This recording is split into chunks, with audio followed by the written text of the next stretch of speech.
अतिशय मोठी बातमी समोर येते। ठाकरे गटाचे नेते अमोल कीर्तीकर यांना ईडीचं समन्स आलेलं आहे। अमोल कीर्तीकर ठाकरे गटाचे संभाव्य उमेदवार आहेत।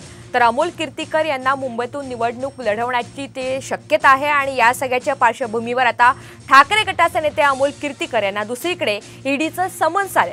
अमोल कीर्तीकर हे ठाकरे गटाचे संभाव्य उमेदवार असू शकतात, मात्र दुसरीकडेच आपण आता पाहतोय ठाकरे गटाचे नेते अमोल कीर्तीकर यांना ईडीचं समन्स आलंय।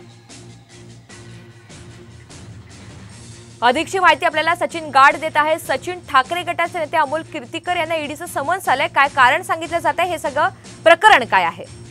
नक्कीच खिचडी घोटाळा प्रकरणी अमोल कीर्तीकर यांना ईडीने समन्स पाठवलेलं आहे। या प्रकरणी मुंबईच्या ईओडब्ल्यूने गुन्हा दाखल केला होता आणि त्याच धर्तीवरती ईडीने देखील ईसीआयआर दाखल करण्यात आला होता आणि आता त्याच पार्श्वभूमीवर आपण बघतोय की अमोल कीर्तीकर यांना समन्स आलेला आहे। आपण बघतोय की जशा जशा निवडणुका जवळ येतात तशा ईडीच्या कारवायांचं सत्र देखील वाढलंय। कालच काही दिवसापूर्वी दिल्लीचे मुख्यमंत्री अरविंद केजरीवाल यांना देखील अटक करण्यात आली होती। अमोल कीर्तीकर हे उत्तर पश्चिम मुंबईच्या मतदारसंघाचे संभाव्य उमेदवार आहेत आणि अशा परिस्थितीत त्यांना देण्यात आलेलं समन्स हे शिवसेनेला, ठाकरे गटाला एक मोठा धक्का समजला जात आहे। नक्की सचिन, धन्यवाद सविस्तर माहितीबद्दल। तर अमोल कीर्तीकर हे मुंबईतून निवडणूक लढण्याची शक्यता असतानाच आता आपण पाहतोय अमोल कीर्तीकर यांना ईडीचं समन्स आलेलं आहे।